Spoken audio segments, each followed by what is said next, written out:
അവർ രക്ഷിക്കപ്പെടണം എന്നുള്ളൊരു വലിയ വാഞ്ച നിങ്ങളുടെ ഹൃദയത്തിൽ ഉണ്ടായിരിക്കണം പ്രിയപ്പെട്ടവർ.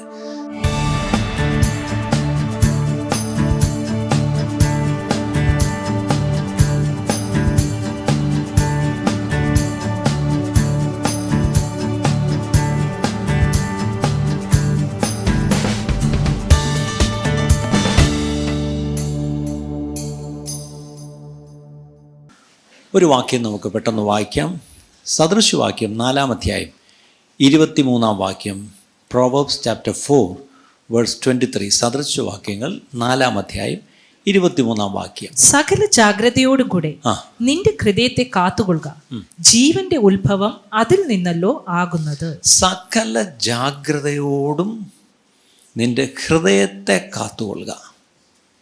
ഹൃദയം എന്ന് പറയുമ്പോൾ നമ്മുടെ ഈ കാർഡിയാക്കെന്നുള്ള ഈ ഇവിടം മാത്രമല്ല. ഞാൻ മറുവശം പറയാം. നമുക്കെല്ലാം ഹാർട്ടിന് എന്തെങ്കിലും ഒരു പ്രശ്നം വരട്ടെ അല്ലേ, നമുക്കൊരു തലവേദന വന്നാൽ നമ്മളങ്ങ് ഇഗ്നോർ ചെയ്യും. കയ്യോ കാലോ നടുവോ മുട്ടോ ഇതൊക്കെ വേദന നമ്മൾ സഹിക്കും. പക്ഷേ ഹാർട്ടിന് ഇവിടെ എന്തെങ്കിലും ഒരു വേദന വരുന്ന പോലൊന്ന് തോന്നിട്ട് നിങ്ങൾ അടുത്ത നിമിഷം അടുത്ത ആശുപത്രിയുടെ എമർജൻസി ഇരിക്കും. അതിൻ്റെ അർത്ഥം ഇവിടെ ഒരു വേദന വന്നാൽ യു ടേക്ക് ഇറ്റ് സീരിയസ്, ശരിയല്ലേ? അത് ഇവിടെ വന്നാലോ അത് കാര്യമാകത്തില്ല. ഇവിടെ വന്നാൽ പ്രശ്നം എല്ലാവർക്കും അറിയാം. ഉടൻ ഇവിടെ പെരുപ്പ് പോലെ ഉണ്ടോ അല്ലേ? നമ്മൾ വളരെ എക്സ്പേർട്സാണ് ഇവിടെ ഇരിക്കുന്ന. ഈ ഒരു പ്രശ്നം വരുമ്പോൾ നമ്മളെല്ലാം കാർഡിയോളജിസ്റ്റുകളാണ് അല്ലേ? എല്ലാവരും കാർഡിയോളജിസ്റ്റാണ്. അപ്പോൾ ഞാൻ ചോദിച്ചോട്ടെ, നമ്മുടെ ഈ ഒരു ഹാർട്ട് എന്ന് പറഞ്ഞാൽ ഇവിടെ ഒരു അവയവത്തെ നമ്മൾ അത്ര ജാഗ്രതയോടെ കരുതുന്നെങ്കിൽ, ഈ വേദവസ്തം പറയുന്നത് ഈ ഒരു അവയവത്തെ ജാഗ്രതയോടെ കരുതണമെന്നല്ല അല്ലേ? നമ്മൾ ജാഗ്രതയോടെ നമ്മൾ കാത്തുകൊള്ളേണ്ട കാര്യങ്ങൾ എന്താണെന്ന് നോക്കാം. അതുകൊണ്ട് ദയവായി നമ്മൾ ദൈവസന്നിധിയിൽ വചനത്തിന് മുമ്പാകിരിക്കുമ്പോൾ, ഇന്നലെ ഞാനിവിടെ അടുത്തുള്ള ചർച്ചിലൊരു ഓർഡിനേഷൻ സർവീസ് ഉണ്ടായിരുന്നു. അപ്പോൾ അവിടെ വചനം പറയാൻ വേണ്ടി ചെന്നപ്പോൾ ഞാൻ അവിടെ ചെന്നിരുന്നപ്പം അവിടെ ആരാധന നടക്കുകയാണ്. പെട്ടെന്ന് അവരെനിക്ക് കുടിക്കാൻ എന്തെങ്കിലും, ഞാൻ പറഞ്ഞു ഇച്ചിരി വെള്ളം മതി, ഇല്ല ചായ ഉണ്ട്, നല്ല ചായ ഉണ്ട്. ഞാൻ ആയിക്കോട്ടെ, ഒരു കപ്പിലും സോസറിൽ ഒരു ചായ കൊണ്ട് തന്നു. ഞാൻ ആ കപ്പും സോസർ ഇങ്ങനെ കൈ കൊണ്ട് എടുത്ത് ഇങ്ങനെ പിടിച്ചപ്പം എൻ്റെ കൈ നല്ലവണ്ണം വിറയ്ക്കാൻ തുടങ്ങി. ഞാൻ പെട്ടെന്ന് ചോദിച്ചു, എനിക്ക് പാർക്കിൻസോണോ അൽഷൈമേഴ്സോ ഒന്നുമില്ല, പിന്നെ അഭിഷേകമാണെന്ന് ചോദിച്ചാൽ അതിനും വഴിയില്ല, പിന്നെ ഇതെന്താണ്? അപ്പോഴെൻ്റെ ഒരു കാര്യം മനസ്സിലായി. കഴിഞ്ഞ ദിവസങ്ങളിലൊക്കെ ഒരുപാട് ഓവർ വർക്കും ഉണ്ടായിരിക്കാം. പിന്നെ ചെറിയൊരു കോൾഡൊക്കെ പിടിച്ചപ്പോൾ ഒരു ആൻറ്റി ഹിസ്റ്റമിൻ ഗുളികയൊക്കെ കഴിച്ചു, അതിൻ്റെ ആയിരിക്കാം നല്ലവണ്ണം വിറയ്ക്കുന്നു. കപ്പ് സോസറും കിട്ടുകിട്ട് അടിക്കുന്നു. വേറെ ആരും കണ്ടില്ല, ഞാൻ മാത്രമേ കാണുന്നുള്ളൂ. പെട്ടെന്ന് ഇതിങ്ങനെ കൈ വിറച്ചിരുന്നപ്പം പെട്ടെന്ന് എൻ്റെ ഉള്ളിൽ ശക്തമായിട്ടൊരു ദൂത്. എന്താണെന്നറിയാം ദൂത്? എന്നോട് ആരോ പറയുന്നല്ലേടാ, നിൻ്റെ കൈ ഇപ്പം വിറയ്ക്കുന്നില്ലേ, അതുപോലെ നിൻ്റെ ഹൃദയം എൻ്റെ മുമ്പിൽ വിറയ്ക്കണം. Let my heart tremble before you. ഞാൻ അവിടെ ഇരുന്നുകൊണ്ട് കണ്ണടച്ചൊരു കൊച്ചു പ്രാർത്ഥന, കർത്താവേ എൻ്റെ കൈ വിറയ്ക്കുന്നത് പോലെ എൻ്റെ ഹൃദയവും നിൻ്റെ മുമ്പിൽ വിറയ്ക്കട്ട് കർത്താവേ. അത് സത്യം പറഞ്ഞാൽ I really mean that prayer. ഞാൻ ശരിക്കും അറിഞ്ഞ് ഞാൻ എൻ്റെ ഉള്ളും തൊട്ട് ഞാൻ പ്രാർത്ഥിച്ചു, കർത്താവേ ഇപ്പം ഈ കൈ വിറച്ചതുപോലെ എൻ്റെ ഹൃദയം നിൻ്റെ മുമ്പിൽ വിറയ്ക്കട്ടെ. അങ്ങനെ ഈ വചനത്തിൽ മറ്റൊരു വാക്യമുണ്ട്, നമ്മുടെ ഹൃദയം വിറയ്ക്കേണ്ടത് ദൈവവചനത്തിൻ്റെ മുമ്പിലുമാണ്. ഇന്ന് ഞാൻ ചോദിക്കട്ടെ പ്രിയപ്പെട്ടവരെ, എത്രത്തോളം നമ്മൾ ദൈവസന്നിധിയിൽ വരുമ്പോൾ ദൈവവചനത്തിന് മുമ്പിൽ നമുക്കൊരു വിറയലുണ്ട്. അതുകൊണ്ട് വിറയലോടെ നമുക്ക് ഈ വചനം കേൾക്കാം പ്രിയപ്പെട്ടവരെ. നിൻ്റെ ഹൃദയത്തെ നീ സകല ജാഗ്രതയോടും കൂടെ കാത്തുകൊള്ളണം. ഇന്ന് ദൈവത്തിൻ്റെ ആത്മാവ് വ്യക്തമായിട്ട് പറയും. ഇന്ന് രാവിലെ വന്നപ്പോൾ മുതൽ ദൈവം സംസാരിക്കുന്നതാ. കർത്താവിൻ്റെ വരവിൻ്റെ ലക്ഷണങ്ങളുണ്ട്. വരവിൽ കൈവിടപ്പെട്ടു പോകരുത്.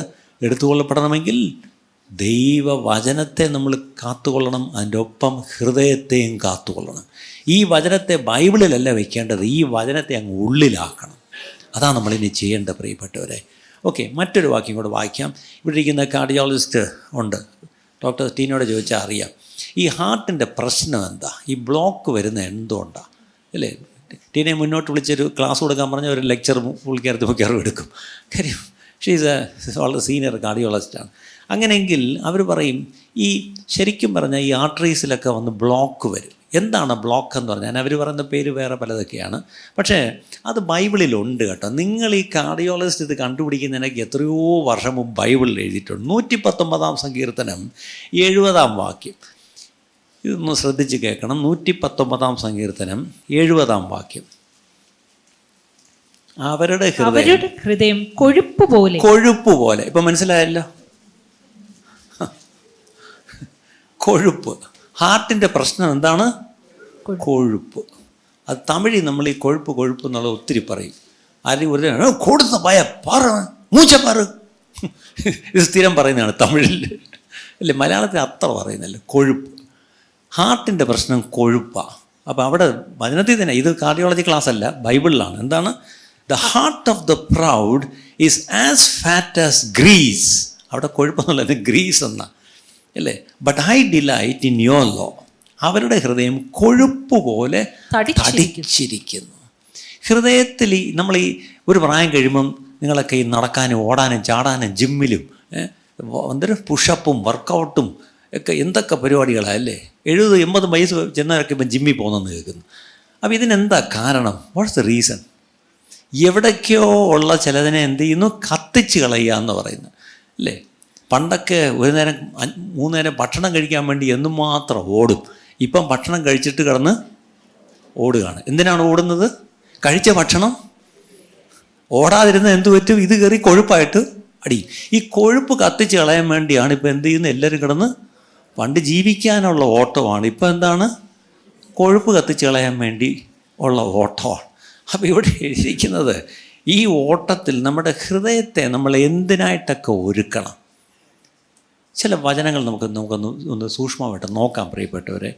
ആദ്യമായിട്ട് മത്തായി സുവിശേഷം 15-ാം അധ്യായത്തിൻ്റെ 8-ാം വാക്യം, മാത്യു ചാപ്റ്റർ 15:8. മത്തായി 15:8. ഈ ജനം അധരം കൊണ്ട് എന്നെ ബഹുമാനിക്കുന്നു, എങ്കിലും അവരുടെ ഹൃദയം എന്നെ വിട്ട് അകന്നിരിക്കുന്നു. ഈ ജനം അധരം കൊണ്ട് എന്നെ ബഹുമാനിക്കുന്നു, എങ്കിലും അവരുടെ ഹൃദയം എന്നെ വിട്ട് അകന്നിരിക്കുന്നു. അധരം കൊണ്ട് ബഹുമാനമുണ്ട്, പക്ഷേ ഹൃദയം കൊണ്ട് അകന്നിരിക്കുന്നു. ഇതൊരു വലിയ സത്യമാണ്. ഞാനും വെള്ളം കുടിക്കുവാൻ തോന്നുന്നു.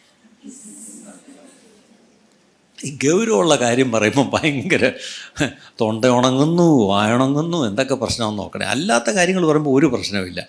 ഓക്കെ, ഈ ജനം അധരം കൊണ്ട് എന്നെ ബഹുമാനിക്കും. അതിൻ്റെ അർത്ഥം നമുക്ക് വേണേൽ അധരം കൊണ്ട് ദൈവത്തെ അങ്ങ് ബഹുമാനിക്കാം, പക്ഷേ ഹൃദയം എവിടെ വെച്ചിരിക്കുന്നത്? ദൂരെ.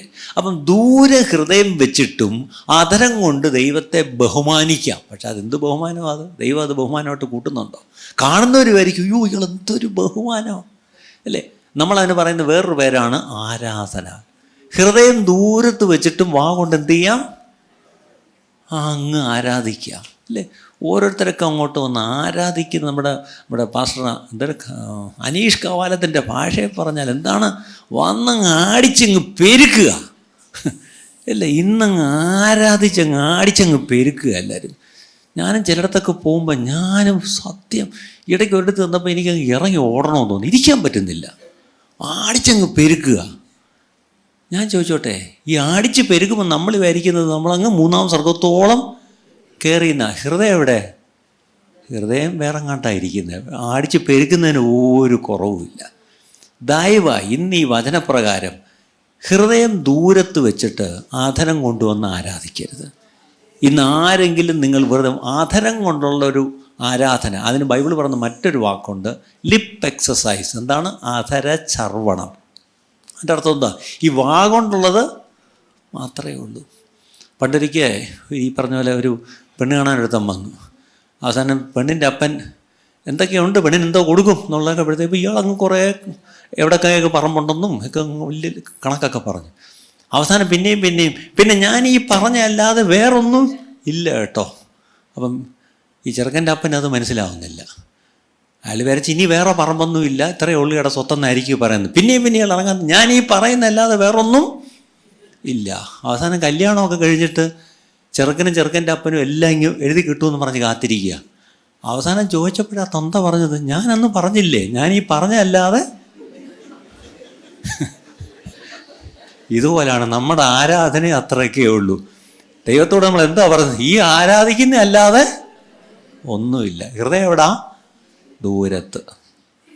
കാര്യങ്ങൾ മനസ്സിലായില്ലല്ലേ? ആ, നമ്മുടെ ആരാധനയിൽ ഈ ബഹളമല്ലാതെ ഒന്നുമില്ല. ആരാധനയിൽ ബഹളമാവാം, പക്ഷേ ബഹളമല്ല ആരാധന. നമ്മുടെ പ്രശ്നം വെറും ബഹളം വയ്ക്കുന്നൊരു കൂട്ടമായിട്ട് സഭകൾ മാറിയിരിക്കുക പ്രിയപ്പെട്ടവരെ. ഞാൻ ബഹളത്തിന് എതിരൊന്നുമല്ല കേട്ടോ. ചിലപ്പോൾ നമ്മൾ തന്നെ നിയന്ത്രണം വിട്ട് ബഹളം വെച്ചെന്നിരിക്കും. പക്ഷേ ആ ബഹളം എന്ന് പറഞ്ഞാൽ അത് വേറെയാണ്. പക്ഷെ ഇന്ന് ബഹളം വയ്ക്കാൻ വേണ്ടി ബഹളം വയ്ക്കുമ്പോഴായി പ്രശ്നം. എന്നിട്ട് നമ്മളതിനെ ഓമനപ്പേരിട്ട് വിളിക്കുക. എന്താണ്? ആരാധന. അങ്ങനല്ല പ്രിയപ്പെട്ടവർ. ഇവിടെ പറഞ്ഞിരിക്കുന്നത് ആദരം കൊണ്ടുള്ള ബഹുമാനമല്ല, ഹൃദയം കൊണ്ടുള്ള ബഹുമാനം, അല്ലെങ്കിൽ എൻ്റെ ഹൃദയത്തിൽ നിന്ന് വരുന്ന ബഹുമാനം. ആ ബഹുമാനമാണ് ദൈവം കാണുന്നത്, അല്ല എൻ്റെ ആദരത്തിൽ നിന്ന് വരുന്ന ബഹുമാനം അല്ല ദൈവം എന്ന് കാണുന്നത്. മത്തായി 22:37, മാത്യു 22:37, മത്തായി 22:37. യേശു അവനോട് നിന്റെ ദൈവമായ കർത്താവിനെ നീ പൂർണ്ണ ഹൃദയത്തോടും പൂർണ്ണ ആത്മാവോടും പൂർണ്ണ മനസ്സോടും കൂടെ സ്നേഹിക്കണം. നമ്മൾ ആ വാക്യം പറയുമ്പോഴൊക്കെ ആരാധിക്കണം എന്നാണ് പറയുന്നത്. സ്നേഹിക്കണം, അതിനെ ആരാധിക്കണം എന്ന് നിങ്ങൾ എടുത്തോ തൽക്കാലം, കുഴപ്പമില്ല. അങ്ങനെയാണെങ്കിൽ ഇപ്പം 2 വാക്യത്തിൽ ഒരു കാര്യം മനസ്സിലായി. അധരം കൊണ്ടല്ല ആരാധന, ഹൃദയം കൊണ്ടാണ്. പക്ഷെ അടുത്ത വാക്യത്തിൽ യേശു പറയാ നീ പൂർണ്ണ ഹൃദയത്തോടെ ആരാധിക്കണം. അങ്ങനെയാണെങ്കിൽ ഹൗ ഈസ് ഓഫ് വർഷിപ്പ്? ആദ്യം നമ്മുടെ ആരാധനയൊന്ന് ചെക്ക് ചെയ്യാം. എൻ്റെ ആരാധന എൻ്റെ ഹൃദയത്തിൽ നിന്നുള്ള ആരാധനയാണോ? 2, എൻ്റെ പൂർണ്ണ ഹൃദയത്തോടെയാണോ ഞാൻ ആരാധിക്കുന്നത്? എല്ലാവരും നിങ്ങളുടെ വർഷിപ്പ് ഒന്ന് ചെക്ക് ചെയ്യണം.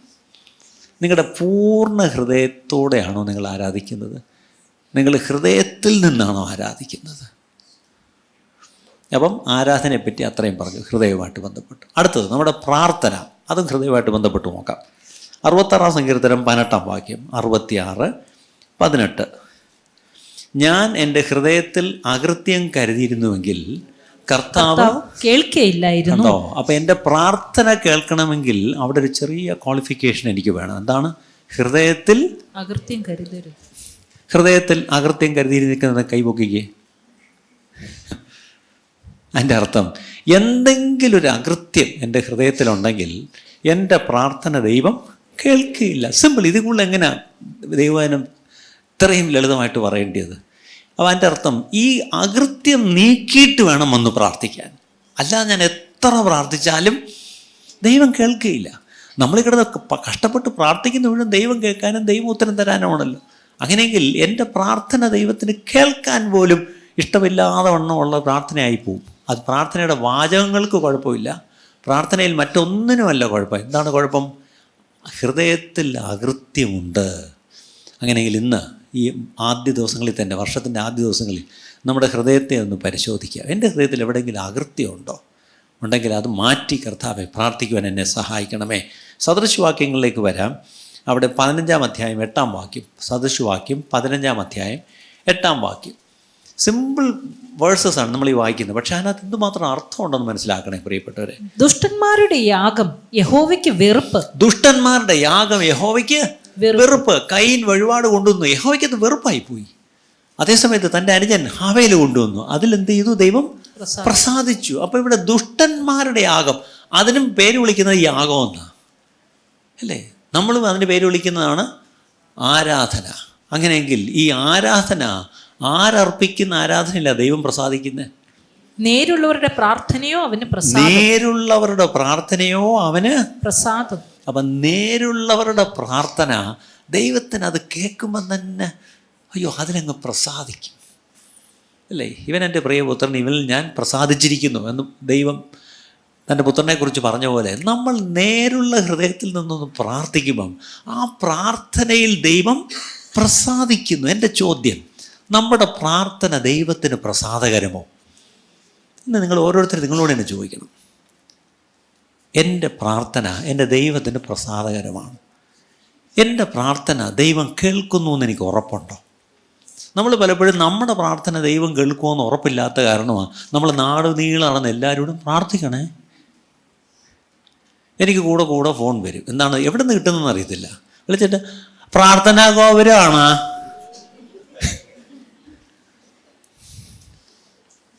ഞാൻ അപ്പോഴേ അല്ല എന്ന് പറഞ്ഞെങ്കിൽ വയ്ക്കും. ഇതിനെ കള്ളം പറയുന്നത് പ്രാർത്ഥനാ ഗോപുരം അല്ലല്ലോ. ആര് പറഞ്ഞു ഇത് പ്രാർത്ഥനാ ഗോപുരമാണെന്ന്?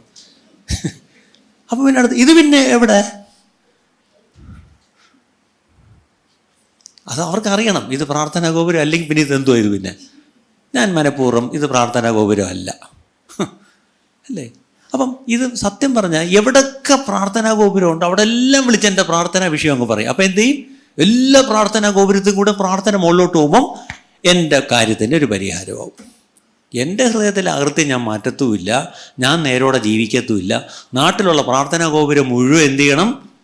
മുകളിലോട്ടങ്ങ് പ്രാർത്ഥിച്ച് വിട്ടേക്കണം. ഇതെവിടുത്തെ ന്യായമാണ് പ്രിയപ്പെട്ടവരെ? നിങ്ങൾ അവിടെ എവിടെയും നടന്ന് ആരോടും പ്രാർത്ഥിക്കാൻ പറയണ്ട, നിങ്ങളങ്ങ് പ്രാർത്ഥിച്ചാൽ മതി. പക്ഷേ ആ പ്രാർത്ഥനയെ ക്വാളിഫൈ ചെയ്യുന്നത് എന്താണെന്നറിയാം? ഹൃദയം എവിടെ നിന്നാണ് ഈ പ്രാർത്ഥന വരുന്നതെന്നുള്ളതാണ് കർത്താവ് നോക്കുന്നത്. അടുത്തൊരു വാക്യം കൂടെ അതിൻ്റെ കൂടെ നമുക്ക് നോക്കാം.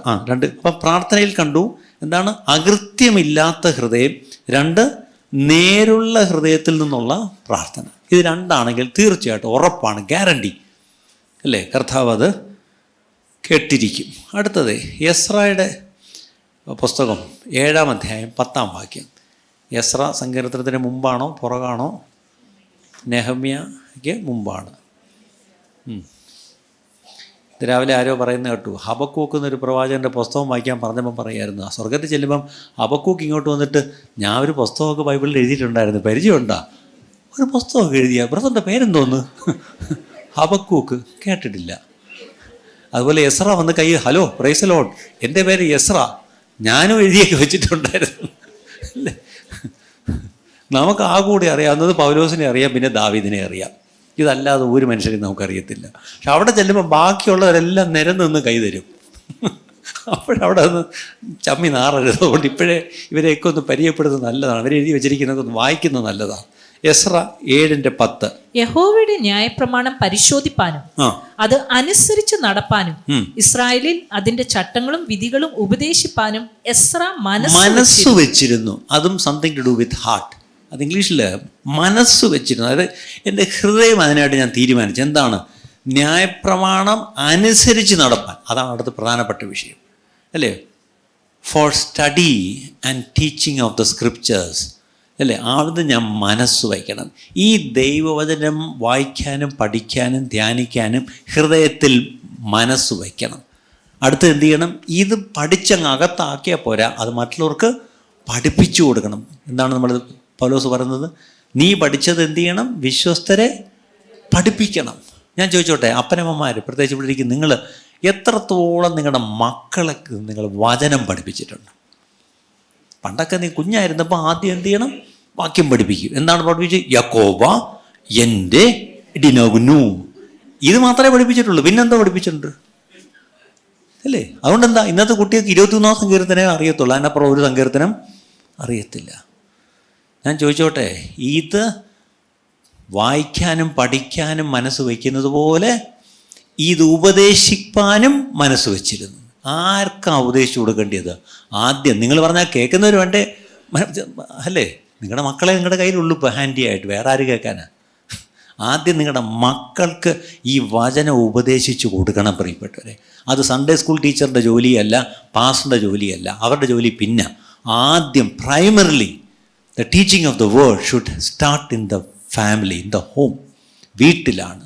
അതാരാ പഠിപ്പിച്ചു കൊടുക്കേണ്ടത്? അപ്പനും അമ്മയാണ്. ഞാൻ ചോദിച്ചോട്ടെ, നിങ്ങൾ ഈ സിലബസിലുള്ള എല്ലാം കയറ്റുന്നില്ലേ പഠിപ്പിച്ച്? സ്കൂളിൽ കുട്ടി പഠിച്ചേച്ച് വന്നതിൻ്റെ ബാക്കി നിങ്ങളല്ലേ ഇരുന്ന് പഠിപ്പിക്കുന്നത്? ആലോചിച്ച് നോക്കിയേ. സത്യം പറഞ്ഞാൽ കുട്ടി പഠിക്കുന്നതിലൂടെ നിങ്ങളും ഇരുന്ന് പഠിക്കുന്നുണ്ട് ആ വിഷയം മുഴുവൻ അല്ലേ? അവർക്ക് വേണ്ടി ഹോംവർക്ക് എല്ലാം എഴുതി കൊടുത്ത്, അവർക്ക് വേണ്ടി പ്രോജക്റ്റ് എഴുതി കൊടുത്ത്, അവരെ പഠിപ്പിച്ച് ഇങ്ങനെ പഠിപ്പിക്കുന്നില്ല. ഞാൻ ചോദിച്ചോട്ടെ, എത്രത്തോളം ഇത് പഠിപ്പിച്ചു? ഇത് നിത്യതയിൽ നിലനിൽക്കുന്നതും നിത്യതയിൽ കാണപ്പെടാൻ കാരണവും അല്ലെ നിത്യതയിൽ പ്രതിഫലവും ഉള്ളതാണ് ഇത് പഠിപ്പിച്ച. നിങ്ങളല്ലാത്ത എന്തൊക്കെയാണ് കുത്തി നിറയ്ക്കുന്നത്? അത് കുത്തി നിറച്ചോ, പക്ഷെ അത് നിറയ്ക്കുന്നതിന് മുമ്പ് ആദ്യം യഹോവ ഭക്തി ജ്ഞാനത്തിൻ്റെ ആരംഭം. പേരൻസ്, ഞാൻ വളരെ ഗൗരവത്തോടെ പറയാം, ഈ ദിവസങ്ങളിൽ ഞാൻ പല വീടുകളിൽ നിന്ന് അടുത്ത് ശ്രദ്ധിക്കുമ്പോൾ ഓരോ കുട്ടികൾ പെരുമാറുന്ന രീതിയും പ്രത്യേകിച്ച് ഇതൊക്കെ കാണുമ്പോൾ എനിക്ക് വല്ലാത്ത ഒരു സങ്കടം തോന്നും. ഒന്നും പറയാനും പോയി, ഇന്നത്തെ കാലമല്ലേ അല്ലേ? എന്തെങ്കിലും പറഞ്ഞു പോയാൽ പിന്നെ അത് പ്രശ്നം. പക്ഷെ ഞാൻ ചെന്നിട്ട് വളരെ സങ്കടത്തോടെ ചില കാര്യം, കുഞ്ഞുങ്ങളുടെ ചില പെരുമാറ്റമൊക്കെ കണ്ടാൽ അതെന്തുകൊണ്ട് അങ്ങനെ കുഞ്ഞുങ്ങൾ പെരുമാറുമെന്ന് ചോദിച്ചാൽ ഒരു കാരണം, ഇത് നിങ്ങൾ പഠിപ്പിച്ചിട്ടില്ല. പ്രായമുള്ളവരെ ബഹുമാനിക്കാൻ പോലും ഇന്നത്തെ കുഞ്ഞുങ്ങൾക്ക് കഴിയുന്നില്ല. ഇപ്പം നമ്മളൊരു പ്രായമുള്ള അപ്പച്ചൻ്റെ മുമ്പിൽ എന്തിനാണ് എഴുന്നേറ്റുന്നതെന്നറിയാം, അതൊന്ന് കാണിച്ചു കൊടുത്തതാണ്. നമ്മളങ്ങനെ ബൈബിളിൽ വാക്യമുണ്ട്, മുതിർന്നവരെ കാണുമ്പോൾ എഴുന്നേറ്റ് നിൽക്കണമെന്ന് തന്നെ വാക്യമുണ്ട്, അറിയാമോ അല്ലേ? പക്ഷെ ഇന്നത്തെ നമ്മുടെ കുഞ്ഞുങ്ങൾക്ക് എത്രത്തോളം ഒരാളെ കണ്ട എഴുന്നേറ്റിക്കുന്ന സ്വഭാവമുണ്ടോ? ഇല്ല. കാര്യം എന്താ? നിങ്ങൾ പഠിപ്പിച്ചിട്ടില്ല. അത് സ്കൂളിലല്ല പഠിപ്പിക്കുന്നത് അത് വേദോസ്തത്തിലാണ് പഠിപ്പിക്കുന്നത്, അല്ലേ? അതുകൊണ്ട് നിങ്ങൾ ദയവായി നിങ്ങളിത് വായിക്കുകയും പഠിക്കുകയും ചെയ്യുന്നവരാണെങ്കിൽ പഠിപ്പിക്കാനും കൂടെ ഹൃദയത്തിൽ ഒരു തീരുമാനം ഇന്നെടുത്തിട്ടേ ഇവിടെ നിന്ന് പോകാവൂ. അടുത്ത് റോമാലേഖനം 9-ാം അധ്യായം 1-2. Romance chapter 9, 1 and 2. റോമർ 9:1-2. ഞാൻ ക്രിസ്തുവിൽ സത്യം പറയുന്നു, ഞാൻ പറയുന്നത് ഭോഷ്കല്ല. എനിക്ക് വലിയ ദുഃഖവും ഹൃദയത്തിൽ ഇടപെടാതെ നോവുമുണ്ട് എന്ന് എൻ്റെ മനസാക്ഷി എനിക്ക് പരിശുദ്ധാത്മാവിൽ സാക്ഷിയായിരിക്കും. എന്തുമായിരിക്കും ഇങ്ങനെയുള്ള നോവ്? 10-ാം അധ്യായം 1-ാം വാക്യം വായിച്ചേ. സഹോദരന്മാരെ, അവർ രക്ഷിക്കപ്പെടണം എന്ന് തന്നെ എൻ്റെ ഹൃദയ വാഞ്ചയും അവർക്ക് വേണ്ടി ദൈവത്തോടുള്ള യാചനയും ആകുന്നു. കണ്ടോ, ഇത് പൗലോസ് തൻ്റെ സ്വന്തം ജനമായ യഹൂദന്മാരെ കുറിച്ചാണ്. അങ്ങനെ ഞാൻ പറയട്ടെ, നിങ്ങളുടെ കുടുംബത്തിലുള്ളവർ, അല്ലേ, നിങ്ങളുടെ കുടുംബം മറ്റതങ്ങ് വിട് തൽക്കാലം. നിങ്ങളുടെ കുടുംബത്തിലുള്ള ആരും നഷ്ടപ്പെട്ടു പോകരുത്, നശിച്ചു പോകരുത്, ഒരാൾ പോലും നശിച്ചു പോകരുത് ദൈവം ആഗ്രഹിക്കുന്നെങ്കിൽ അത് തന്നെയാണ് എൻ്റെ ആഗ്രഹം. അത് ആഗ്രഹം ചുമ്മാ പറഞ്ഞുകൊണ്ടിരുന്നാൽ പോരാ. എൻ്റെ ഹൃദയത്തിൽ എന്താണ്? ദുഃഖവും ഇടപെടാതെ നോവും. എൻ്റെ ഹൃദയവാഞ്ചയും എൻ്റെ യാചനയും ദൈവത്തോട് എന്താണ്? എൻ്റെ പ്രിയപ്പെട്ടവർ രക്ഷിക്കപ്പെടണം.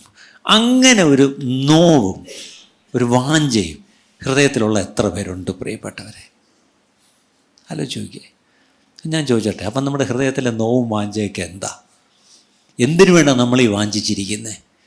എൻ്റെ കുടുംബത്തിലുള്ള രക്ഷിക്കപ്പെടണോ? അപ്പം നിങ്ങളുടെ കുടുംബത്തിലെല്ലാം രക്ഷിക്കപ്പെട്ടോ? പെട്ടെങ്കിൽ കുഴപ്പമില്ല, ഞാനീ പറഞ്ഞ തിരിച്ചെടുത്തിരിക്കുന്നു. ഇന്ന് എല്ലാ കുടുംബങ്ങളിലും നോക്കുമ്പോൾ രക്ഷിക്കപ്പെടാത്ത ആരെങ്കിലും നമ്മുടെ കുടുംബങ്ങളിൽ ഉണ്ട്. അങ്ങനെ ഉണ്ടെങ്കിൽ അവർ രക്ഷിക്കപ്പെടണം എന്നുള്ളൊരു വലിയ വാഞ്ച നിങ്ങളുടെ ഹൃദയത്തിൽ ഉണ്ടായിരിക്കണം പ്രിയപ്പെട്ടവരെ. നിങ്ങളുടെ പ്രാർത്ഥന അതായിരിക്കണം, നിങ്ങളുടെ നോവ്, നിങ്ങളുടെ ദുഃഖം അതായിരിക്കണം പ്രിയപ്പെട്ടവരെ. എനിക്കറിയാം, ചില പ്രായമുള്ളവർ അവരുടെ മക്കൾക്കെല്ലാം വേണ്ടി പ്രാർത്ഥിച്ചവരൊക്കെ കർത്താവിലേക്ക് വന്നു. ചിലപ്പോൾ ഒരുത്തനൊരു ചെറിയൊരു തല്ലിപ്പൊളിയായിട്ട് നടക്കുന്ന അവൻ കർത്താവിൽ വന്നിട്ടില്ല. ഈ പ്രായമുള്ള അപ്പച്ചനും അമ്മച്ചിയും മരിക്കാൻ കിടക്കുമ്പോഴേ അവർ പറയുന്നത്, ഒരു ദുഃഖം എനിക്കുണ്ട്. എന്താണ്? ഇളയവൻ വന്നിട്ടില്ല, അല്ലേ? കാരണം ആ അമ്മയ്ക്കും അപ്പനും അറിയാം, ഞാൻ എങ്ങോട്ടാണ് പോകുന്നതെന്ന് എനിക്കറിയാം, പക്ഷേ എൻ്റെ മോനെ അവിടെ ചെന്ന് കാണാൻ പറ്റുമോ എന്ന് എനിക്ക് ഗ്യാരണ്ടിയില്ല. അങ്ങനെ ഒരു ദുഃഖത്തോടു കൂടി ഒരു മാതാവോ പിതാവോ മരണപ്പെട്ടു പോകുന്ന ഒരു വലിയ സങ്കടമാണ്. കാര്യം അവർ പറയുന്നത്, ഇന്ന് അവന് വേണ്ടി പ്രാർത്ഥിക്കാൻ ഞാനുണ്ട്, ഞാനും കൂടെ പോയാൽ എൻ്റെ കുഞ്ഞിന് വേണ്ടി പ്രാർത്ഥിക്കാൻ ആരും ഇല്ല. അങ്ങനെ ദുഃഖിക്കുന്ന ചില അമ്മമാരെ എനിക്കറിയാം പ്രിയപ്പെട്ടവരെ. ഞാനും കൂടെ പോയാൽ എൻ്റെ മോന് വേണ്ടി ഇടിവിൽ നിൽക്കാൻ ആരും ഇല്ല. അതുകൊണ്ടാണ് ഞാൻ എന്നെ കർത്താവ് എടുക്കുന്നതിന് മുമ്പ്, എൻ്റെ കണ്ണടയുന്നതിന് മുമ്പ് എൻ്റെ മോനെന്ന് കർത്താവിൻ്റെ ഭാഗത്ത് വന്ന് എന്നിട്ട് എനിക്ക് മരിക്കണം എന്ന് പറഞ്ഞിട്ടുള്ള മാതാക്കൾ എന്നോട് പറഞ്ഞിട്ടുണ്ട്. എൻ്റെ ചോദ്യം, നിങ്ങളുടെയും നോവ് ഇതാണോ? നിങ്ങളുടെയും വാഞ്ച ഇതാണോ? എൻ്റെ കുടുംബത്തിൽ ആരും നഷ്ടപ്പെടരുത്, അവരെല്ലാം നിത്യതയിൽ അവിടെ കാണപ്പെടണം എന്നാണോ നിങ്ങളുടെ ഹൃദയത്തിൻ്റെ വാഞ്ച പ്രിയപ്പെട്ടവരെ? അടുത്തത്, അപ്പോൾ ഇതിനെ പറ്റിയായിരുന്നു സുവിശേഷീകരണം, അല്ലേ? For evangelism. തൊട്ട് മുമ്പ് നമ്മൾ പറഞ്ഞത് for the study and teaching of the word. അതിന് മുമ്പ് നമ്മൾ കണ്ടത് എന്തായിരുന്നു? ഫോർ പ്രെയർ, പ്രാർത്ഥനയ്ക്ക്. അതിന് മുമ്പ് നമ്മൾ കണ്ടത് എന്തായിരുന്നു? Four worship. അപ്പം ആരാധനയായാലും പ്രാർത്ഥനയായാലും വചനമായാലും സുവിശേഷീകരണമായാലും ഇതിലൊക്കെ എന്താണ്? നമ്മുടെ ഹൃദയത്തിലാണ് താല്പര്യം വരട്ടിയത്. അടുത്തത്, കൊടുക്കുന്ന കാര്യത്തിൽ. പുറപ്പാട് പുസ്തകം 25-ാം അധ്യായം 2-ാം വാക്യം ഒന്ന് വായിക്കാം. എനിക്ക് വഴിപാട് കൊണ്ടുവരുവാൻ ഇസ്രായേൽ മക്കളോട് പറക, നല്ല മനസ്സോടെ തരുന്ന ഏവനോടും നിങ്ങൾ എനിക്ക് വേണ്ടി വഴിപാട് വാങ്ങണം. കേട്ടോ, പഴയ നിയമത്തിൽ ഇങ്ങനൊരു പരിപാടിയുണ്ട്. ദൈവം പറയുക, എനിക്ക് വഴിപാട് കൊണ്ടുപോവാ. നമ്മൾ ചിലപ്പോൾ ചിന്തിക്കും, ദൈവം എന്തിനായിരുന്നോട്ട് ഈ വഴിപാട് ചോദിക്കുന്നത്? പക്ഷെ നമ്മുടെ ദൈവം വഴിപാട് കൊണ്ടുവരാൻ കൽപ്പിച്ചിട്ടുണ്ട്, അല്ലേ? അടുത്തത്, അതെങ്ങനെ കൊണ്ടുവരണം എന്ന് എഴുതിയിരിക്കുന്നത്? നല്ല മനസ്സോടെ തരുന്ന ഏവനോടും നിങ്ങൾ എനിക്ക് വേണ്ടി വഴിപാട് വാങ്ങണം. കണ്ടോ? പക്ഷെ ദൈവം ഈ പറഞ്ഞ പോലെ മുകളിലോട്ട് എറിഞ്ഞു കൊടുക്കാൻ പറ്റത്തില്ല. അതെങ്ങോട്ടാണ് കൊണ്ടുവരേണ്ടത്? എൻ്റെ ആലയത്തിൽ കൊണ്ടുവരണമെന്ന് പഴയ നിയമത്തിലുണ്ട്. ഇവിടെ പറഞ്ഞിരിക്കുന്നത്, നിങ്ങൾ മേടിച്ചോ, പക്ഷെ നല്ല മനസ്സോടെ തരുന്നവരുടെ കയ്യിൽ നിന്നേ മേടിക്കാവൂ. ആർക്കു വേണ്ടി മേടിക്കണം? എനിക്ക് വേണ്ടി മേടിക്കണം. കർത്താവിൻ്റെ വേല ചെയ്യുന്നവരെ നിങ്ങൾ കൈ നീട്ടി ആരുടെ നിന്ന് പൈസ വാങ്ങിച്ചാലും കർത്താവിന് വേണ്ടിയാണ് മേടിക്കുന്നത്. അതിൻ്റെ അർത്ഥം നിങ്ങൾക്ക് കർത്താവിനോട് കണക്ക് ബോധിപ്പിക്കേണ്ടതുണ്ട്. ഓർക്കണം, ഇത് ശ്രദ്ധിക്കേണ്ട കാര്യമാണ് പ്രിയപ്പെട്ടവരെ. നിങ്ങൾ ആരുടെ കയ്യിൽ നിന്നെങ്കിലും ശുശ്രൂഷയിലായിരിക്കുന്നവർ പണം കൈനീട്ടി മേടിച്ചിട്ടുണ്ടെങ്കിൽ അത് കർത്താവിന് വേണ്ടിയാണ് മേടിക്കുന്നത്. അതിൻ്റെ അർത്ഥം അവർ ചിലപ്പോൾ റെസീറ്റ് ചോദിക്കത്തില്ല, കണക്ക് ചോദിക്കത്തില്ല, മാന്യത ഉണ്ടെങ്കിൽ വിടും. പക്ഷേ കർത്താവ് ചോദിക്കും. അതുകൊണ്ട് ഇവിടെ നല്ല മനസ്സോടെ വേണം കൊടുക്കാൻ. ഇവിടെ വാങ്ങിക്കുന്ന കാര്യമല്ല ഞാൻ പറഞ്ഞത്, കൊടുക്കുന്നവർ നമ്മളെങ്ങനെ കൊടുക്കണം? നല്ല മനസ്സോടെ കൊടുക്കണം. ഇനി പുറപ്പാട് പുസ്തകത്തിൻ്റെ 35-ാം അധ്യായത്തിലേക്ക് വരാം. അതിൻ്റെ 21, പുറപ്പാട് 35-ൻ്റെ എക്സഡസ് 35:21. ഹൃദയത്തിൽ ഉത്സാഹവും മനസ്സിൽ താല്പര്യവും തോന്നിയവൻ എല്ലാം മതി. ഹൃദയത്തിൽ ഉത്സാഹവും മനസ്സിൽ താല്പര്യവും. നിങ്ങൾ എന്തെങ്കിലും പാസ്റ്റർ കൊള്ളാം കറങ്ങിയടിച്ച് വന്ന് പറഞ്ഞു വരുന്നത് കെട്ടത്തിൻ്റെ പണിയൊക്കെ നടക്കുന്നു. തൽക്കാലം ഇതും അതുമായിട്ട് ഇപ്പോൾ അങ്ങ് കണക്ട് ചെയ്യല്ലേ. ഇത് പൊതുവേ generally this is what the word says. What ever you bring it, അതെങ്ങനെ കൊണ്ടുവരണം? ഹൃദയത്തിൽ ഉത്സാഹം. അടുത്തത് മനസ്സിൽ താല്പര്യം. നമ്മൾ കർത്താവിന് കൊടുക്കുന്നത് എങ്ങനെയാ? ഹൃദയത്തിൽ ഉത്സാഹത്തോടെ. പണ്ടൊക്കെ ഈ ആഴ്ചയെ തന്നെ എടുത്തു വയ്ക്കും. കൊച്ചു പിള്ളേർ സ്തോത്രാഴ്ചയ്ക്ക് പൈസ എന്ന് വാങ്ങിച്ച് സൂക്ഷിച്ച് ബൈബിളിനകത്തൊക്കെ വെച്ചേക്കും. എന്നിട്ട് ഈ സ്തോത്രാഴ്ച ഇങ്ങനെ പണ്ടൊക്കെ ചവയിലെടുക്കും. ഞാൻ ശ്രദ്ധിച്ചിട്ടുണ്ട്, കൊച്ചു കുഞ്ഞുങ്ങൾ എന്ത് ചെയ്യും? അവർ വീട്ടിൽ നിന്ന് കൊണ്ടുവന്ന പൈസ എടുത്ത് ഇങ്ങനെ എവിടെ നോക്കി ആ ഉത്സാഹം കണ്ടാൽ അറിയാം അല്ലേ. കുഞ്ഞുങ്ങളുടെ കൈ കൊടുത്ത് ഇടിയിപ്പിക്കും. ആ ശീലങ്ങളൊക്കെ ഇപ്പം നാണ്ടെല്ലാം പൊക്കി പിടിച്ചുകൊണ്ടിരിക്കുക. സത്യം പറഞ്ഞാൽ ഒരു പാത്രത്തിൽ ഇടുന്നതാണ് നല്ലത്. പക്ഷെ ആരുടെ ഇപ്പം പൈസ അല്ലേ. പക്ഷേ എന്തായാലും കൊള്ളാം, നമ്മുടെ കൈ കൊണ്ട് കൊടുക്കുമ്പം അത് ഉത്സാഹത്തോടെ കൊടുക്കുന്നതും. അടുത്തത് മനസ്സിൽ താല്പര്യം. ഇനി കൊടുക്കുക എന്ന് പറഞ്ഞാൽ ചർച്ചയിൽ കൊണ്ടിടുന്ന സ്തോത്രാഴ്ചയുടെ കാര്യമല്ല ഞാനിപ്പോൾ.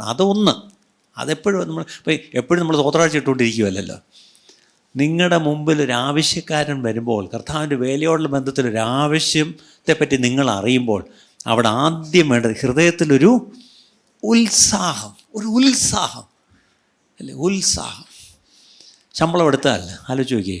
ഇപ്പോഴൊക്കെ എങ്ങനെയാണ് ശമ്പളം? പണ്ടൊക്കെയാണെങ്കിൽ ശമ്പളം കവറിലിട്ട് മേടിച്ചുകൊണ്ട് വരുമെന്നൊക്കെ പറയും അല്ലേ. ശമ്പളം എണ്ണി മേടിച്ചുകൊണ്ട് വരുമ്പോൾ അവർ പലരും അന്നത്തെ കാലത്ത് ചെയ്യുന്നവർ ആദ്യം വീട്ടിൽ വന്നാൽ ചെയ്യുന്നത് അതിലൊരു പങ്കെടുത്ത് കർത്താവിൻ്റെ വേലയ്ക്ക്. ഇന്ന് നിങ്ങൾ എത്ര പേര് അങ്ങനെ മാറ്റി വയ്ക്കത്തുണ്ട്? നിങ്ങൾ 1-ാം തീയതി ആദ്യത്തെ ഗൂഗിൾ പേ ഏത് പേയ്മെൻറ്റാണ് അടയ്ക്കുന്നത്?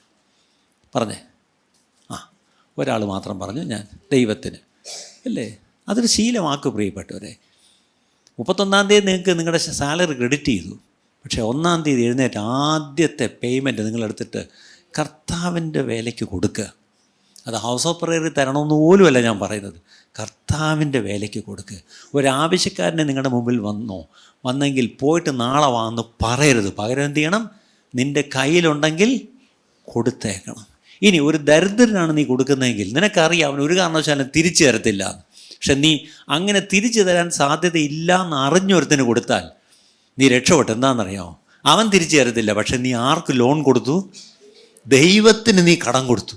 അത് നിങ്ങൾക്കറിയാമോ? ദൈവത്തിന് കടം കൊടുക്കാൻ പറ്റുമെന്നറിയാമോ? ഒരു പാവപ്പെട്ടനെ സഹായിച്ചാൽ മതി, ദൈവത്തിന് കടം കൊടുത്തു. ദൈവം ആർക്കും കടക്കാരനല്ല. അപ്പോൾ എന്ത് ദൈവം തിരിച്ചു തരും. ശ്രദ്ധിച്ചോ?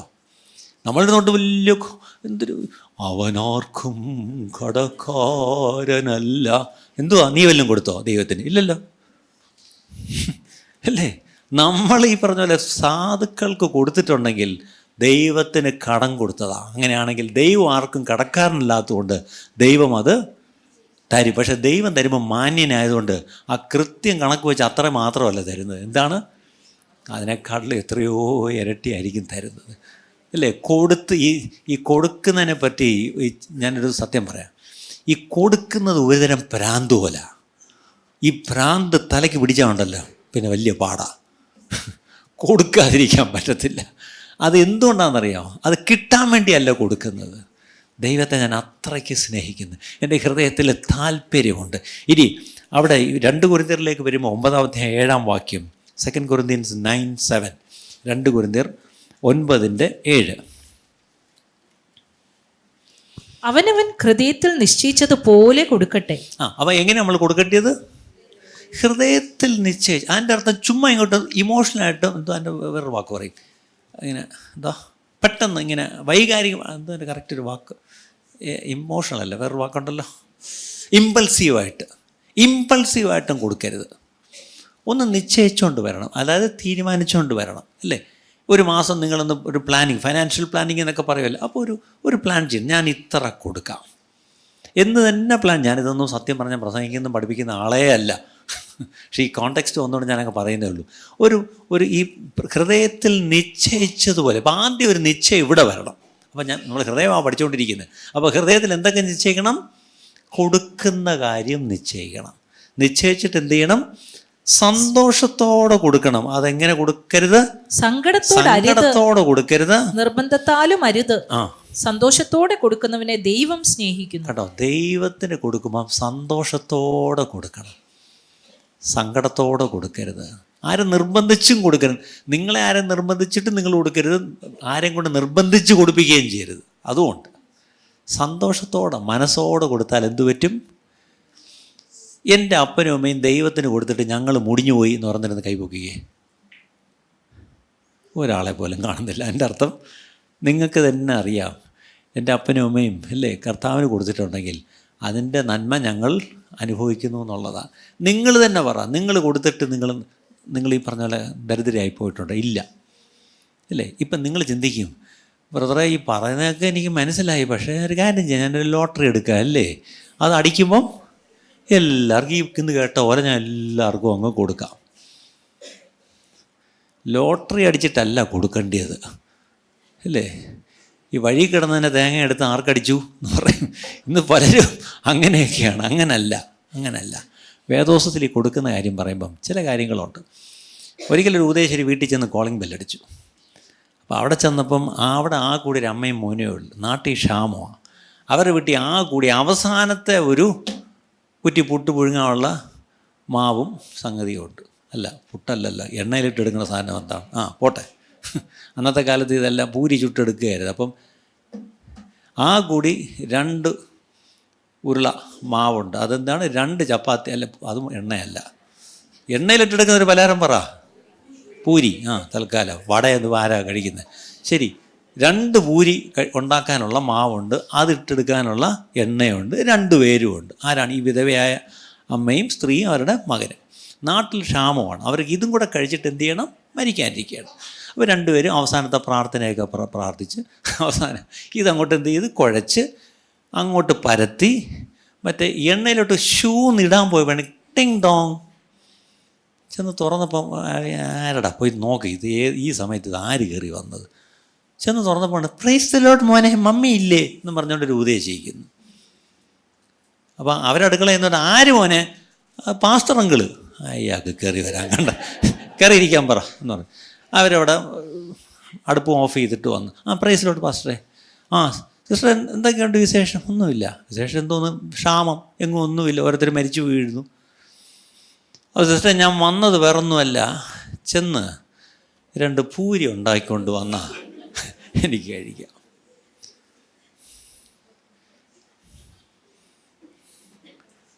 എന്തായിരിക്കും ആ സ്ത്രീ പറഞ്ഞത്? ആലോചിച്ച് നോക്കിയേ. ഈ സ്ത്രീ അടുക്കളയിലോട്ട് വന്നപ്പോൾ മോൻ ഇങ്ങോട്ട് വന്നപ്പോൾ എന്തായിരിക്കും അമ്മയും മോനും കൂടെ പറഞ്ഞത്? നിങ്ങൾ തന്നെ ആലോചിച്ചാൽ മതി. നിങ്ങളാണെങ്കിൽ മോനോട് എന്ത് പറയും?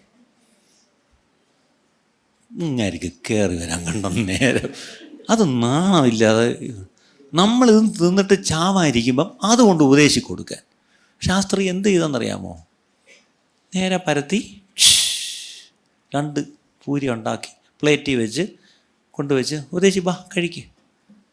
ഉപദേശി ഇയാൾ നാണമില്ലാതെ വന്നിരുന്നു. അത് മൊത്തം അങ്ങ് എങ്കിൽ നിങ്ങൾക്ക് കഴിക്കാൻ ഉണ്ടോയെന്ന് പോലും ചോദിച്ചില്ല, ഇയാളങ്ങ് കഴിച്ചു.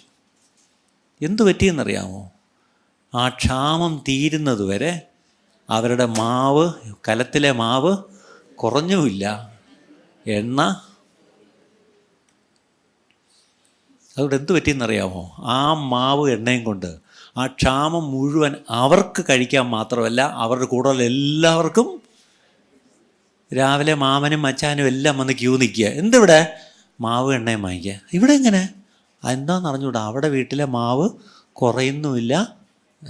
നിങ്ങളുടെ വീട്ടിൽ നിന്ന് ഇതുപോലെ ആർക്കെങ്കിലും കൊടുക്കുന്നുണ്ടോ? പണ്ടൊക്കെ വീടുകൾ അങ്ങോട്ടും ഇങ്ങോട്ടൊക്കെ ഇച്ചിരി കാപ്പപ്പൊടി വരുമോ, അവിടെ മറ്റേ സ്റ്റീൽ ടംബ്ലറിൽ അളന്ന് കൊടുക്കും. ഇച്ചിരി നാഴി അരി കൊടുക്കും. അല്ലേ? ഇങ്ങനെയൊക്കെ പണ്ട് അങ്ങോട്ടും ഇങ്ങോട്ടൊക്കെ വാങ്ങി, ഇപ്പം അങ്ങനെ ഇങ്ങനെയൊന്നും വാങ്ങിക്കുന്നില്ല അല്ലേ? ഇതുപോലെ ക്യൂ നിൽക്കുകയാണ് ആൾക്കാർ. എന്താണ്? ഈ വിധവയുടെ വീട്ടിൽ നിന്ന് അന്നത്തേക്കുള്ള ഭക്ഷണത്തിനുള്ളതും മേടിച്ചുകൊണ്ട് പോവുക. കാര്യം എന്താ? ഞാനൊരു സ്റ്റേറ്റ്മെൻറ്റ് ഇങ്ങനെ പറയും, when you give completely your famine ends. നിങ്ങൾ മുഴുവനുമായി കൊടുക്കുമ്പോൾ നിങ്ങൾക്ക് പിന്നെ ക്ഷാമമില്ല.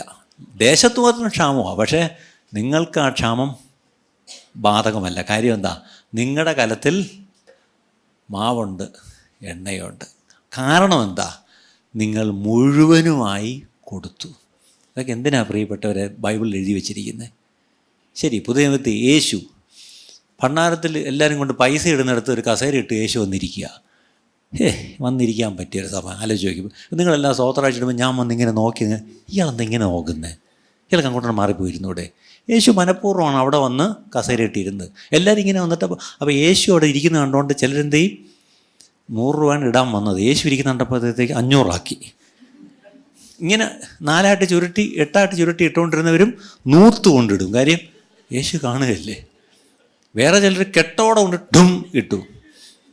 നാണയം കൊണ്ടുവന്നവർ പോയി നോട്ടാക്കി കൊണ്ടുവന്നിട്ട് സൗണ്ട് കേൾക്കാതിരിക്കാൻ വേണ്ടി അല്ലേ? ഇതൊക്കെയാണ് ചെയ്തുകൊണ്ടിരിക്കുന്നത്. യേശു നോക്കുന്നു. അപ്പോഴാണ് പാവ അമ്മച്ചി കൂനി പിടച്ച് വരിക. സ്വത്രേശേ, അപ്പം ഈ അമ്മച്ചിക്ക് ഒരു നാണമില്ല. കാര്യം എന്താ? അമ്മച്ചിയുടെ ആ കൂടി 2 ചില്ലിക്ക അത് കൊണ്ടുവന്ന് എന്ത് ചെയ്തു?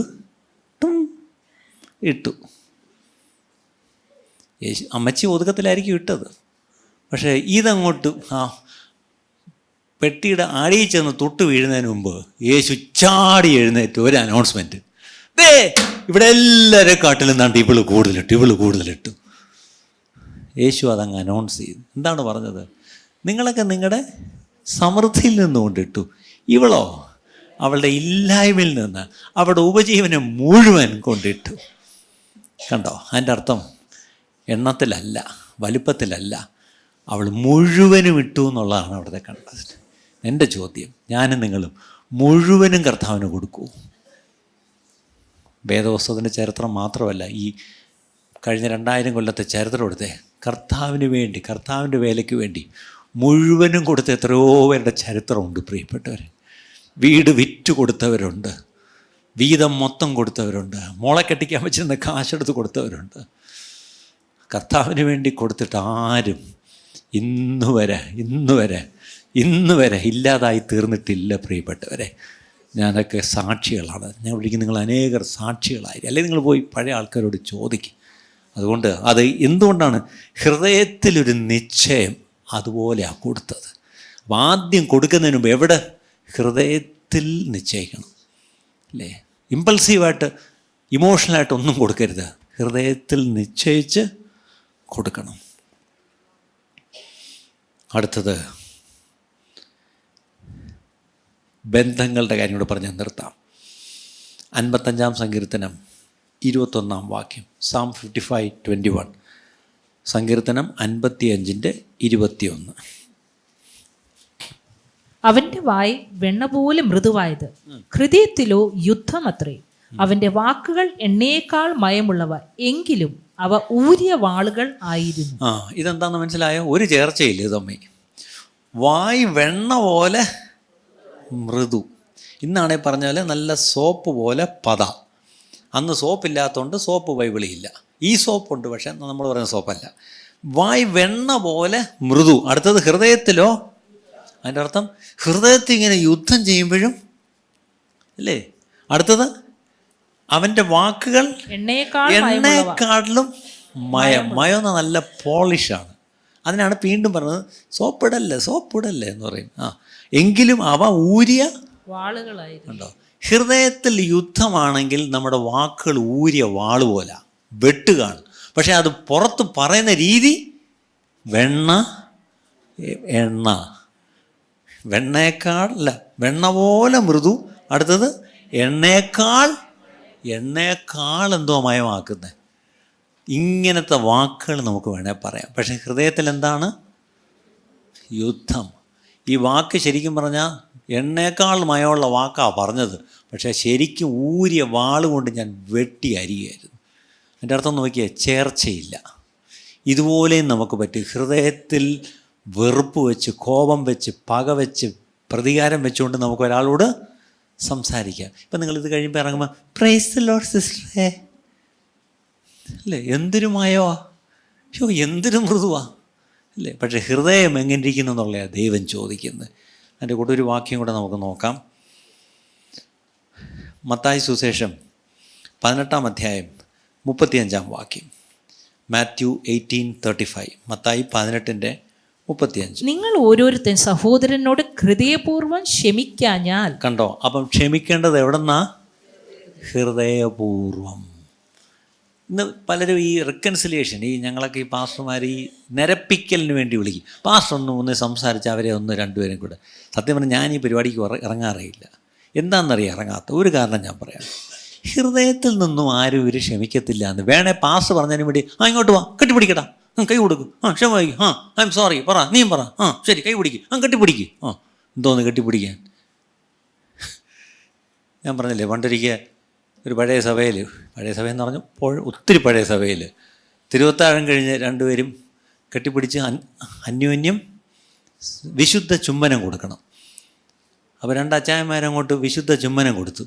അപ്പോൾ ഒരു അച്ചായൻ മറ്റേ ഈ കൊടുക്കുമ്പോൾ ചെവി പറയുക, യോദാടാ ചുംബനം. അയ്യോ, അവർ രണ്ടുപേരും കൂടെ മുട്ടുമേ നിന്ന് ആ അപ്പം വീഞ്ഞുകൾ സ്വീകരിച്ച രീതി കാണണമായിരുന്നു. ആ പാടിയ അപ്പമൊന്നെടുത്താവൻ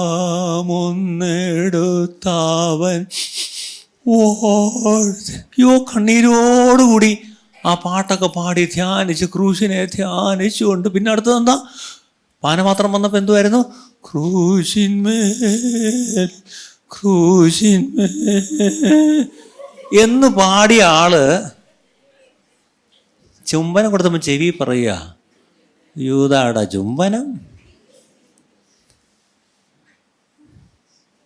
ഇത് കേട്ടിട്ട് ആ പാവം അയാൾ എൻ്റെ അടുത്ത് അന്ന് ഞാൻ പയ്യനായിട്ട് ബാക്കിയിരിക്കുക. അന്ന് സ്വോത്രാഴ്ച വരെ ബാക്കിയിരിക്കും. പിന്നെ അത് കഴിഞ്ഞ് അപ്പുറത്ത് റോഡിൻ്റെ അപ്പുറം ഒരു ഓടയുടെ അപ്പുറത്ത് ഞങ്ങൾ ചെറുപ്പക്കാരൊക്കെ ഇരിക്കുമായിരുന്നു. സഭ ഏതാണെന്ന് മനസ്സിലായില്ലല്ലേ.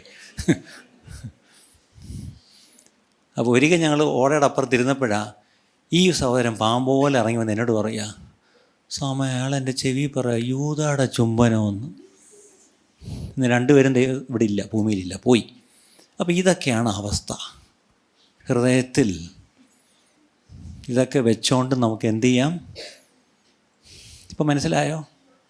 ഹൃദയം അതുകൊണ്ടാണ് പറഞ്ഞത് അതിജാഗ്രതയോടെ കാത്തുകൊള്ളണം. അതിജാഗ്രതയോടെ കണ്ണുകളടയ്ക്കാം. സകല ജാഗ്രതയോടുകൂടെ നിൻ്റെ ഹൃദയത്തെ കാത്തുകൊള്ളുക. ജീവൻ്റെ ഉത്ഭവം അതിൽ നിന്നല്ലോ ആകുന്നത്. ഇന്ന് ഈ ഉച്ച സമയത്ത് നമ്മുടെ ഹൃദയങ്ങളെ നമുക്കൊന്ന് പരിശോധിക്കാം പ്രിയപ്പെട്ടവരെ. നമ്മുടെ ഹൃദയം എങ്ങനെ ഇരിക്കുന്നു? ഹൃദയം ദൂരത്ത് വെച്ചിട്ട് നമ്മൾ വെറും കൊണ്ട് മാത്രം നമ്മൾ ഈ പറഞ്ഞ പോലെ ആരാധിക്കുന്നവരാണോ? നമ്മൾ ഹൃദയത്തിൽ അകൃത്യം കരുതിക്കൊണ്ട് പ്രാർത്ഥിക്കുന്നവരാണോ? നമ്മുടെ ഹൃദയത്തിലെ വാഞ്ചയും നമ്മുടെ ഹൃദയത്തിലെ നോവും എന്തിനു വേണ്ടിയാണ് നമ്മൾ നോവുന്നത്? നമ്മുടെ ഹൃദയം എന്തിനു വേണ്ടിയാണ് വാഞ്ചിക്കുന്നത്? എല്ലാവരും ഒന്ന് പ്രാർത്ഥിച്ചാട്ടെ. എല്ലാവരും കുറേ സമയമെടുത്തൊന്ന് പ്രാർത്ഥിച്ചാട്ടെ. എല്ലാവരും ഒന്ന് സമയമെടുത്തൊന്ന് പ്രാർത്ഥിച്ചാട്ടെ. കർത്താവേ, എനിക്കിങ്ങനെ ജീവിക്കാൻ വയ്യപ്പാ, എനിക്കിങ്ങനെ പോയാൽ പറ്റത്തില്ലപ്പാ, എനിക്ക് വാസ്തവമായിട്ട് I need a heart change, എനിക്കൊരു ഹൃദയത്തിനൊരു മാറ്റം വേണം കർത്താവേ, എനിക്കൊരു മാനസാന്തരം വേണം കർത്താവേ എന്നെല്ലാവരും ഒന്ന് പ്രാർത്ഥിച്ചാട്ടെ. എല്ലാവരും കണ്ണടച്ച് ഇരിക്കുന്നിടത്തിരുന്നുകൊണ്ട് കണ്ണടച്ചൊന്ന് നിങ്ങളെന്ന് സമർപ്പിച്ച് പ്രാർത്ഥിച്ചാട്ടെ. കർത്താവേ, ഈ പുതിയ വർഷത്തിൽ എൻ്റെ ജീവിതത്തിലൊരു മാറ്റം തരണമേ, എൻ്റെ ജീവിതത്തിലൊരു രൂപാന്തരം ഇവിടെ നിന്ന് തരണമേ കർത്താവേ. ഹല്ലേലൂയ. ആ ക്രൂശിലേക്ക് നോക്കാം, ധ്യാനിക്കാം, ഒക്കെ ചെയ്യാം. പക്ഷേ ഒക്കെ ധ്യാനിച്ചിട്ട് വീണ്ടും നമ്മുടെ ഹൃദയത്തിൽ വീണ്ടും ആ അകൃത്യമാണ് ഇരിക്കുന്നതെങ്കിൽ നമുക്ക് ദൈവത്തോട് പറയാം, എൻ്റെ ഹൃദയം കർത്താവേ കല്ലായിപ്പോയപ്പാ, ഈ കല്ലായ ഹൃദയം ഒന്നെടുത്ത് മാറ്റി എനിക്ക് മാംസളമായ ഒരു ഹൃദയം കർത്താവേ തരണമേ. ഒരു ശരിക്കും പറഞ്ഞാൽ ഈ ഹാർട്ട് റിപ്പയർ ചെയ്യുകയാണ് ശരിക്കും പറഞ്ഞാൽ ഈ കാർഡിയോളജിലൊക്കെ ചെയ്യുന്നത്. പക്ഷേ മറ്റൊരു അവസ്ഥയുണ്ട്, ചിലപ്പോൾ ഹാർട്ട് റിപ്പയർ ചെയ്യാൻ പറ്റത്തില്ല. അപ്പോഴാണ് ഒരു ഹാർട്ട് ട്രാൻസ്പ്ലാന്റ് ആണ് അവിടെ പിന്നെ ഡോക്ടർ സജസ്റ്റ് ചെയ്യുന്നത്. ഈ ഹെലികോപ്റ്റർ ഈ ഹൃദയം എടുത്തുകൊണ്ട് വേറൊരാൾക്ക് കൊണ്ട് പിടിപ്പിക്കുന്ന പോലെ. സത്യം പറഞ്ഞാൽ ഇവിടെ ഈ കാർഡിയോളജി, ഈ ട്രാൻസ്പ്ലാന്റൊക്കെ ഇപ്പോഴല്ലേ തുടങ്ങിയത്. പക്ഷേ എൻ്റെ ദൈവം പറയുന്നു, ഞാൻ നിൻ്റെ കല്ലായ ഹൃദയം എടുത്തു മാറ്റി നിനക്ക് നല്ല എന്തോ പറഞ്ഞാൽ നല്ല മാംസളമായ ഒരു ഹൃദയം, പ്രതികരിക്കുന്ന ഒരു ഹൃദയം, ദൈവത്തോട് പ്രതികരിക്കുന്നൊരു ഹൃദയം, പാവപ്പെട്ടവരോട് പ്രതികരിക്കുന്നൊരു ഹൃദയം അല്ലേ, അങ്ങനെ ഒരു ഹൃദയം ഞാൻ നിനക്ക് തരാം. ആ കല്ലായ ഹൃദയം ഞാനങ്ങ് മാറ്റുമെന്നാണ് പറഞ്ഞത്. അങ്ങനെയാണെങ്കിൽ ഇന്ന് നമുക്ക് ദൈവത്തോട് പ്രാർത്ഥിക്കാം, കർത്താവേ ആ കല്ലായ ഹൃദയം എടുത്തിട്ട് എനിക്കൊരു മാംസളമായ ഹൃദയം തരണമേ എന്ന് എല്ലാവരും വായി തുറന്നു പ്രാർത്ഥിച്ചാട്ടെ. കർത്താവേ ആ മാംസളമായ ഹൃദയം ഞങ്ങൾക്ക് വേണംപ്പാ. കല്ലായ ഹൃദയത്തെ അവിടെ നിന്ന് മാറ്റി കർത്താവേ. ഞങ്ങൾ വചനം കേട്ടു, ജീവനുള്ള വചനമാണ് ഞങ്ങൾ കേട്ടത്, ദൈവത്തിൻ്റെ വചനമാണ് ഞങ്ങൾ കേട്ടത് കർത്താവ്. ഞങ്ങളൊരു മനുഷ്യൻ്റെ വചനമല്ല കേട്ടത്, ദൈവത്തിൻ്റെ വചനമാണ് കേട്ടത്. ഈ വചനം കർത്താവ് ഇരുവായ്ത്തലുള്ള വാളിനേക്കാളും മൂർച്ചയുള്ളതാണ് കർത്താവേ. ഇത് അങ്ങോട്ടും ഇങ്ങോട്ടും വെട്ടും കർത്താവേ. ഇത് കർത്താവേ എന്നെ കേട്ടവരെയും വെട്ടും, ഇത് പറഞ്ഞ എന്നെയും വെട്ടും. അങ്ങനെയാണെങ്കിൽ ഭയത്തോടെ കർത്താവെ, വിറയലോടെ ഈ വചനത്തിന് മുമ്പാകെ ജീവിപ്പാൻ കർത്താവ്, ഈ വചനം വിറയലോടെ ഞങ്ങൾ ഏറ്റെടുക്കുന്നപ്പാ. ഈ വിറയലോടെ ഈ വചനം അനുഷ്ഠിക്കുവാനുള്ള കൃപയ്ക്കായിട്ട് ഞങ്ങൾ പ്രാർത്ഥിക്കുന്നു. ഞങ്ങൾ ഇവിടെ നിന്ന് മടങ്ങി പോകുമ്പോഴും അങ്ങയുടെ ആത്മാവ് ഈ വചനങ്ങളെ വീണ്ടും ഞങ്ങളെ ഓർപ്പിക്കണമേ. അതിനനുസരിച്ച് സാഹചര്യങ്ങളിൽ ഞങ്ങൾ ചെന്ന് പെടുമ്പോൾ ഈ വചനം ഞങ്ങളെ ഓർപ്പിച്ച് ഞങ്ങളെ തിരുത്തണമേ എന്ന് പ്രാർത്ഥിക്കുന്നു കർത്താവെ. അതിനായിട്ട് ഞങ്ങളെ സഹായിക്കണമേ. അതിനായിട്ട് ഞങ്ങളെ സമ്പൂർണ്ണമായി ഏൽപ്പിച്ചു പ്രാർത്ഥിക്കുന്നു. പ്രാർത്ഥന കേട്ടിരിക്കാനുള്ള സ്തോത്രം യേശു ക്രിസ്തുവിൻ്റെ നാമത്തിൽ തന്നെ പിതാവേ. ഇന്നത്തെ ഈ സന്ദേശം നിങ്ങൾക്ക് അനുഗ്രഹമായി തീർന്നു എന്ന് ഞങ്ങൾ ആത്മാർത്ഥമായി വിശ്വസിക്കുന്നു. ഇതുപോലെയുള്ള അനുഗ്രഹിക്കപ്പെട്ട സന്ദേശങ്ങൾ തുടർന്നും കേൾക്കുവാൻ ദയവായി ഞങ്ങളുടെ ഈ ചാനൽ നിങ്ങൾ സബ്സ്ക്രൈബ് ചെയ്യുക. അതിലൂടെ നമ്മുടെ രക്ഷിതാവും കർത്താവും വീണ്ടെടുപ്പുകാരനുമായ യേശു കർത്താവുമായിട്ടുള്ള ദൃഢമായ ബന്ധത്തിൽ വളരുവാൻ അത് കാരണമായി തീരട്ടെ എന്ന് ഞങ്ങൾ പ്രാർത്ഥിക്കുന്നു. മറക്കാതെ ഇപ്പോൾ തന്നെ സബ്സ്ക്രൈബ് ചെയ്യൂ. ദൈവം നിങ്ങളെ അനുഗ്രഹിക്കുമാറാകട്ടെ.